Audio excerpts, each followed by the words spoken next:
amaboko y'Imana atangirira. Sifa kwa Mungu y'abana b'abantu atangirira. Arangiriye niyo ugiye gutangirira. Birashoboka ko watawe, ko wasizwe n'umuntu, ariko ndagira Imana y'amahoro itugirire neza. Imana rivuze ngo iki? Biravuze ngo ananiwe, yarananiwe. Birashoboka kunanirwa, ariko ntabwo Imana igifa kwa Mungu. Amen.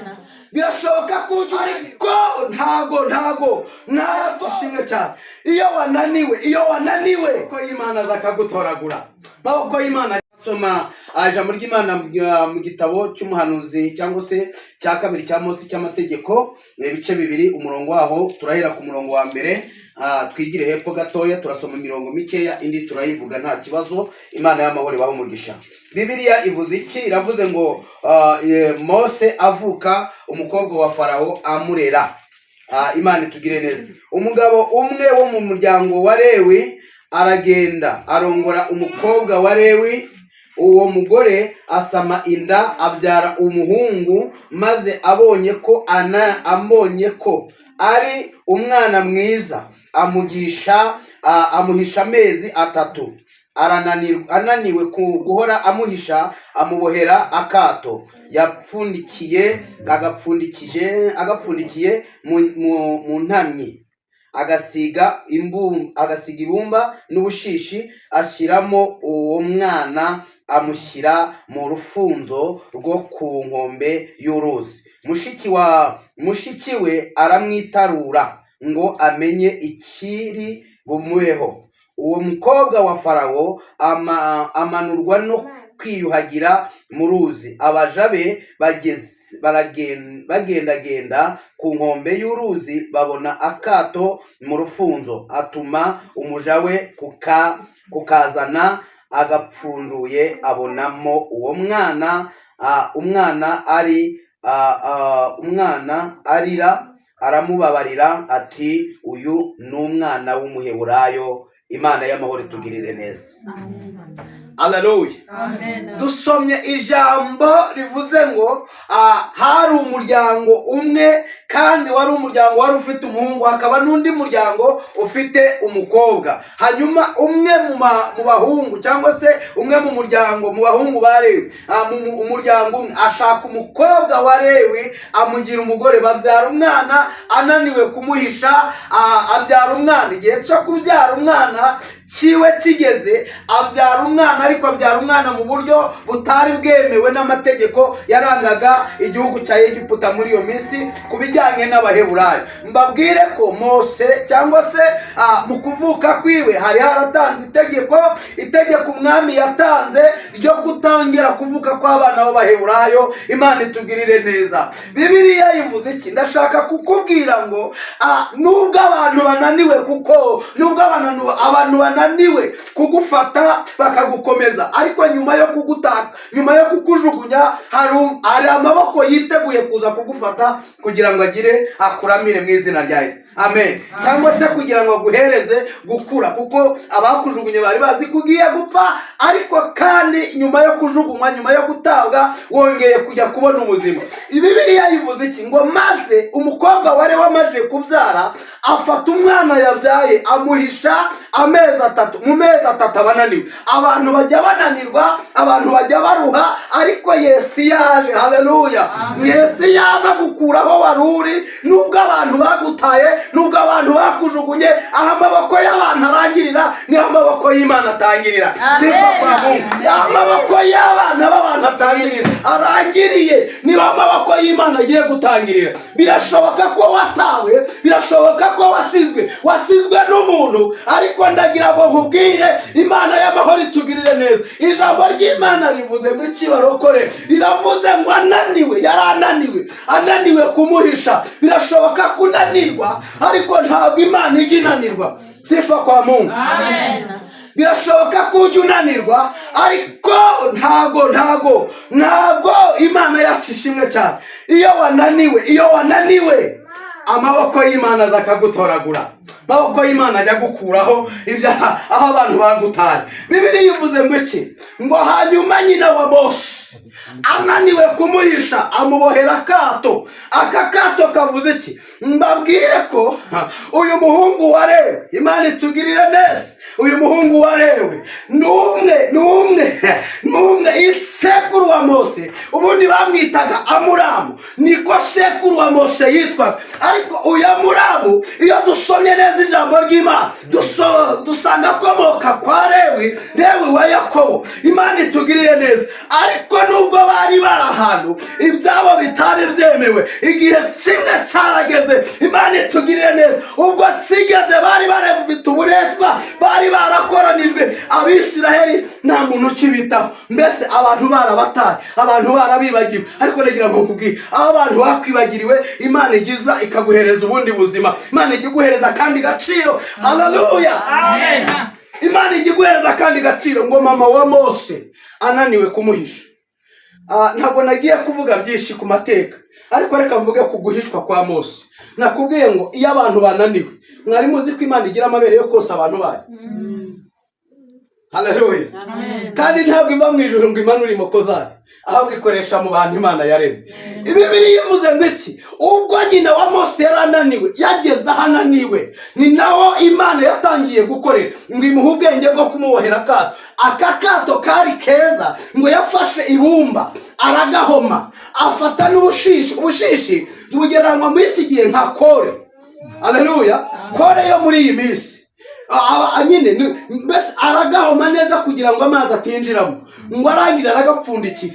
Ariko uburyo yagakozemo, ngo yagakoze nk'umutako. Birashoboka ko, haleluya, kubera ko harimo ikintu, harimo umuntu w'agaciro kandi yavuzweho n'Imana, avuka mu buryo budasanzwe. Bibiliya yivuze ngo iki? Iravuze ngo akimara kumushyiramo, nyina wa Mose akimara kumushyira mu rufunzo, ngo hanyuma mushiki wa Mose, uyu mushiki wa Mose uvugwa aha ngaha ni wa wundi witwa Miriyamu. Haleluya, Miriyamu ngo ajya kwihisha, ajya kwikinga ngo arebe biza kumubaho ko ari buze gupfa. Reka nkubwire, wowe ku ruhande rwawe urebye ntabwo wasanga hari abantu bikize bategereje ko ibikubaho.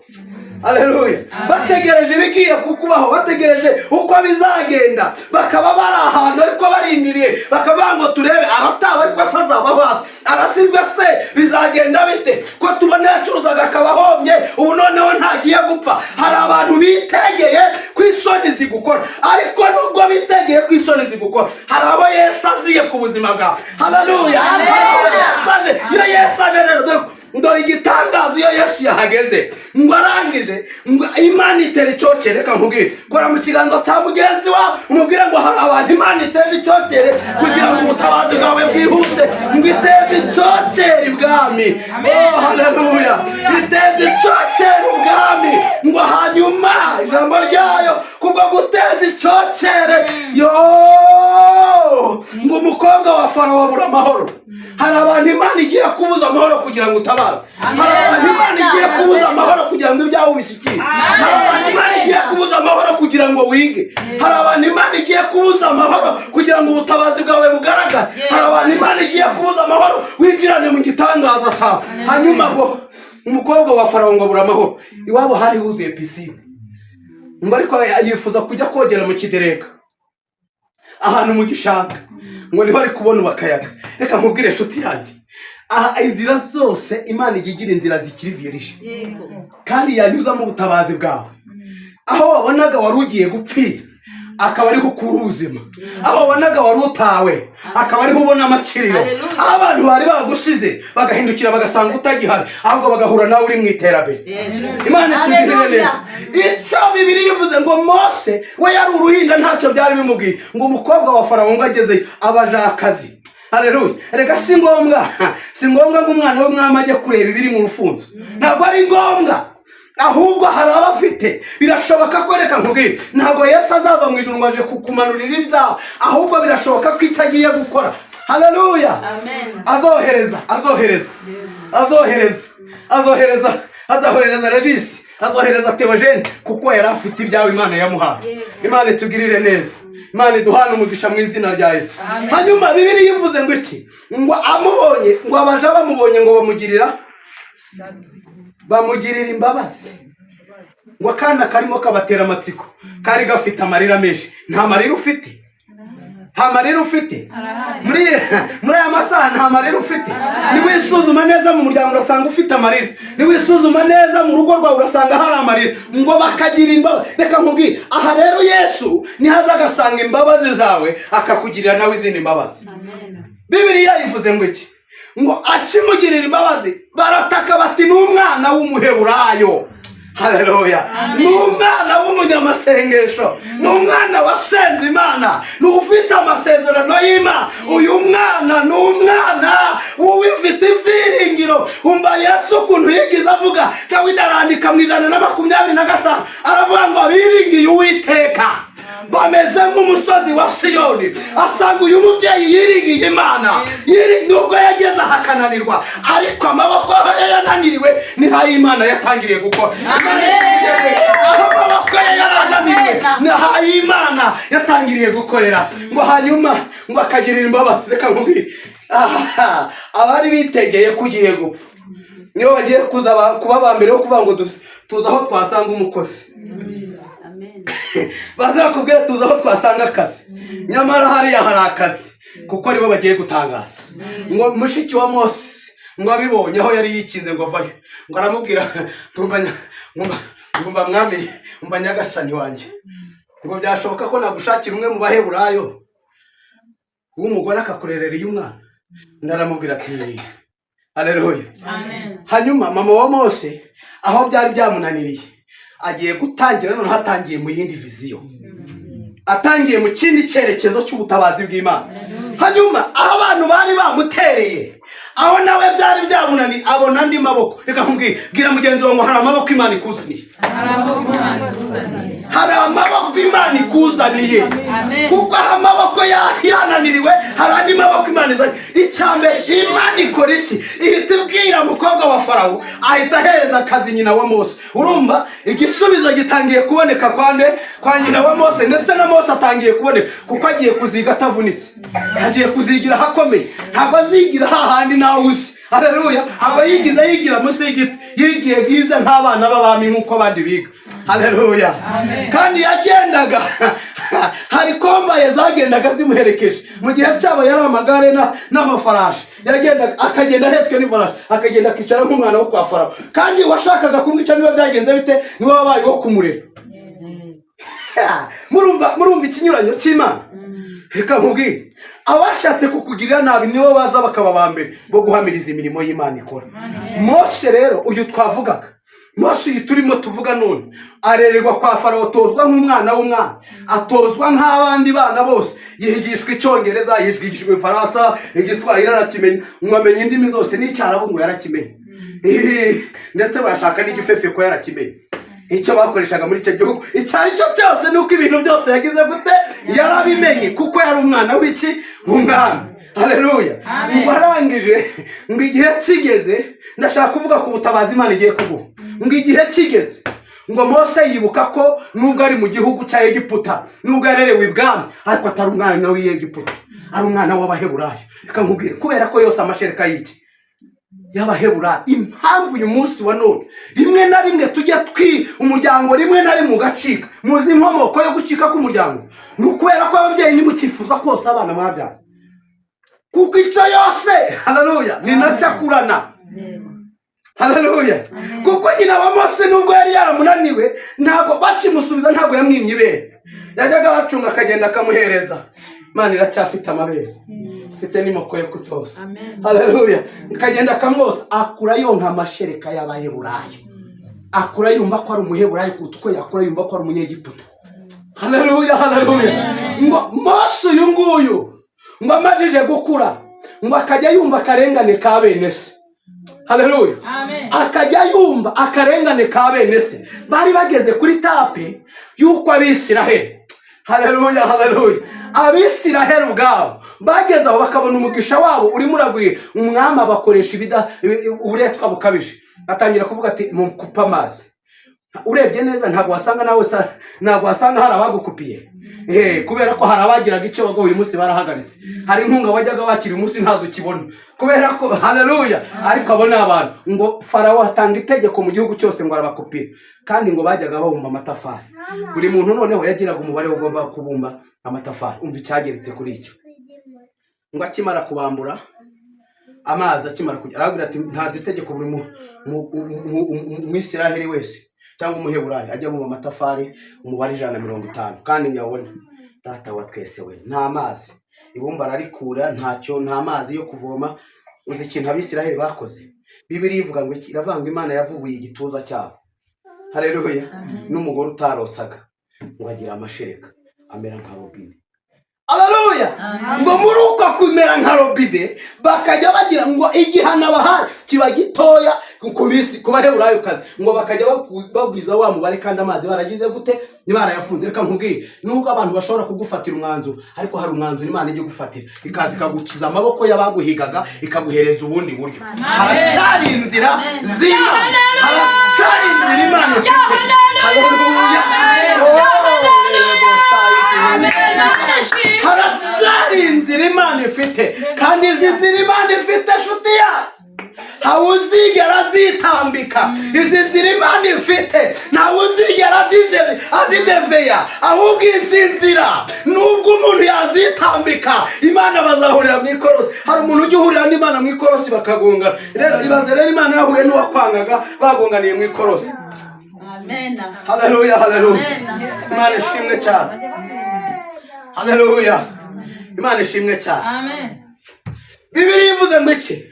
Ngo Mose abonye ibyabaye ngo ajya gusura bene wabo. Nawe ujya ugera ugatekereza ukanibuka ngo ajya gusura bene wabo, ngo ageze asanga ikiboko bari kurya, avuga ati bisi nabyihanganira. Haleluya. Hari ibintu utakihanganira, hari ibintu umwanzi yagushyizeho utakihanganira, ariko humura, hari inzira Imana ifite ku buzima bwawe. Hari inzira Imana ifite ku buzima bwawe, kandi izo nzira ni iz'ubutabazi. Hanyuma ngo ako kanya arwana n'umunyegiputa ngo aramwica. Urereka mbabwire, iyo tugeze ahangaha asanga abarokore mutagira kwihangana. Murokore yakubikira ibanga ry'uwo munsi bitewe n'icyo umumariye, ariko hato ugira icya kindi wamumenyereje ikibuze ahita kuvamo, ahita kuvamo. Mose akirije abayeburayo cyangwa Abisiraheli umunyegiputa, ariko imbere gatoya ngo arangira ababwira ati ariko murirwa murwana urakubita bene wanyu. Kababwire mwabarokoremo, urakubita mwene wanyu uramuziza ko ari iki none, kandi nawe ubwo urabona ibyo ribyo. Undi ahita avuga ati urashaka kungeza nkuko wagenje wa munyegiputa, urashaka kunyica nkuko wamwishe nkaho wamukinguye hariya. Ngo muri ako kanya imvura yari arimirako, ngo hanyuma ngo umubiri wa munyegiputa wapfuye, ngo imvura irazi kushura hitaka ryari ririho, ngo arangije aragaragara. Mose ahita agira ubwoba ngo ahita ajya guhunga, kuko yari azi ko Farawo ari bumuhitane. Mose arahunga. Ahungishijwe nande? Si mwene wabo? None wowe nureba neza, nureba neza, ntari igihe wahunze kubera umuvandimwe wawe? Ntari igihe wahinze kubera mwene so muririmbana? Rimwe na rimwe ukareka umurimo kubera ko uwo muririmbana. Ariko reka nkubwire, nyuma yo guhunga Mose yicaye ahantu, Mose ari ahantu yibereye aho yaribagiranye.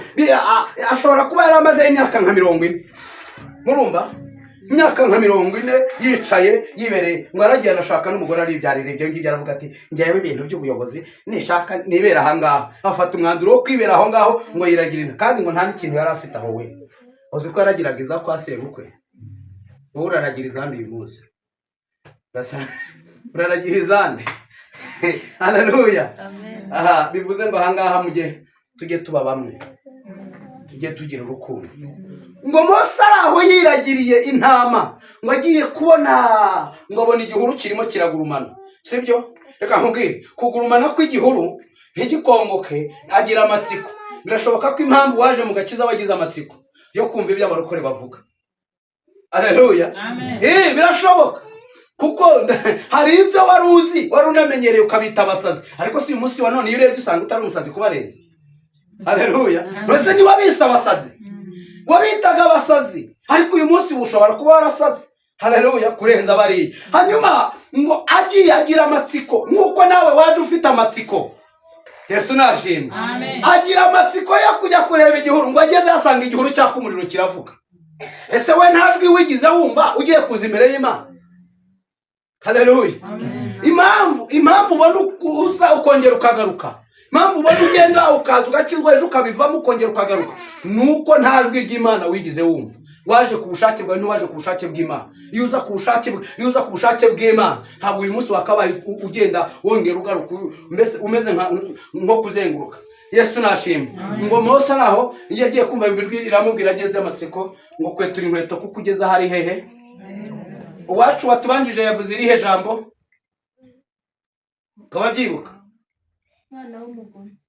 Yavuze ko umwana w'umugome uwo ari we.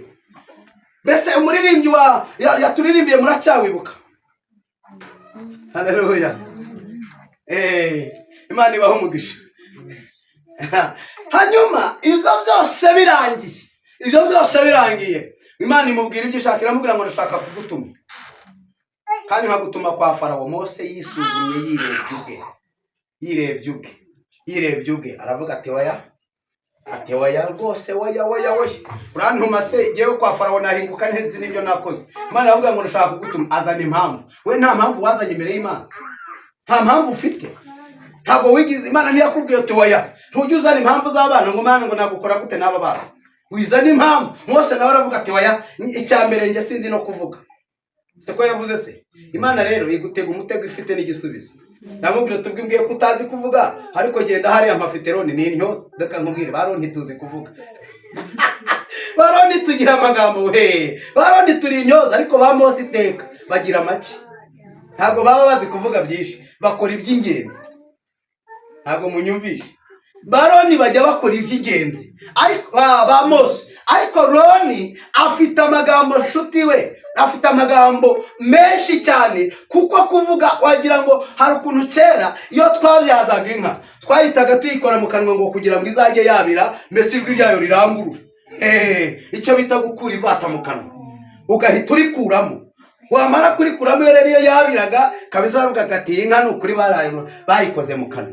Hanyuma Imana itugirire neza. Mose ageze ahareme, Imana imuha ubuyobozi. Ntabwo njya muri bya bindi byose, muri ubwo buyobozi Imana yamuhaye imujyana na Aroni. Ariko icyo nashakaga kuvuga aho ngaho, aho Mose bari bananiwe kumubika, aho Mose bari bananiwe kumuhisha, ni Imana yaje hamuhera ubuzima. Aho babonaga ko birangiye atakongera kubaho, ni Imana yaje imuhera ubuzima. Hanyuma rero shuti, ihangana igihe urimo, aho ubona byacikiye, aho ubona byarangiriye, ni Imana igiye kuguhera iki? Ni Imana igiye kuguhera ubuzima, ni Imana igiye kuguhera imibereho. Reka mbabwire kandi ikindi. Mose Bibiliya ivuze ngo iki? Ntiyararagiye intama, bivuze ngo yari umukozi. Haleluya. Mose bivuze ngo yari umukozi. None rero ntuzasenge cyane ngo ureke no gukora. Haleluya. Gerageza ugire n'icyo ukora. Gusenga wanakoze biba byiza. Pawulo yarakoraga, yarangiza agakora n'ivugabutumwa.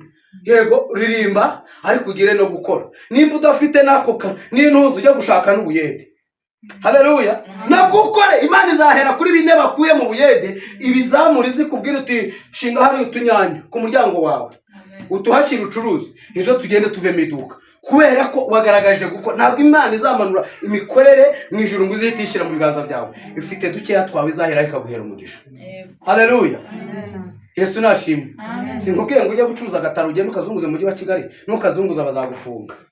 Sibyo? Ariko shyira ku muryango wawe, babwire ufite utunyanya hano. Muri twabine waranguye, ejo turabe twabitandatu. Gutyo ejo usanga ushinzemo inoze. Gira gukora, ugira imirimo kandi ukorere n'Imana. Yesu nashimwe. Gukora kwawe bizatuma iterambere ry'itorero n'igihugu rigera kure. Yesu nashimwe. Hanyuma Mose yari umukozi, kandi nagiye no mu nzira kwa Farawo akomeza kuba umukozi, atangira kuba umuyobozi w'abandi. Yesu nashimwe. Rero shuti yanjye, uyu munsi wa none utangire gushyira mu bikorwa ijambo rivuze. Yesu nashimwe. Ugire imirimo myiza, ugire gukorera Imana kandi ugire kuyubaha. Imana izaguha imbaraga, Imana izaguha ubuzima, kandi uzaba umukristo mwiza, igihugu cyishime n'abantu bishime. Haleluya. Ariko kandi mwene se ntagahunge kubera wowe. twasanze Mose yarahunze kubera mwene se. Mwene so ntagahunge kubera wowe. Imana ikumpera umugisha kandi Imana ibane namwe. Ndabashimiye ubwo wowe ufata umwanzuro. Data wa twese mwiza, ndagushimye ndaguhimbaje. Ushimiye kubw'ijambo ryawe, ushimiye kubw'izina ryawe ryiza, ushimiye kuri Imana y'imbaraga, ushimiye kuri Imana ikora imirimo n'ibitangaza. Mwami, izina ryawe nirishyirwe hejuru. Reka bumvishije ijambo rwose Mwami wanjye Yesu rigira aho ribavana, rigire naho ribashyitsa, mu izina rya Yesu Kristo. Amen.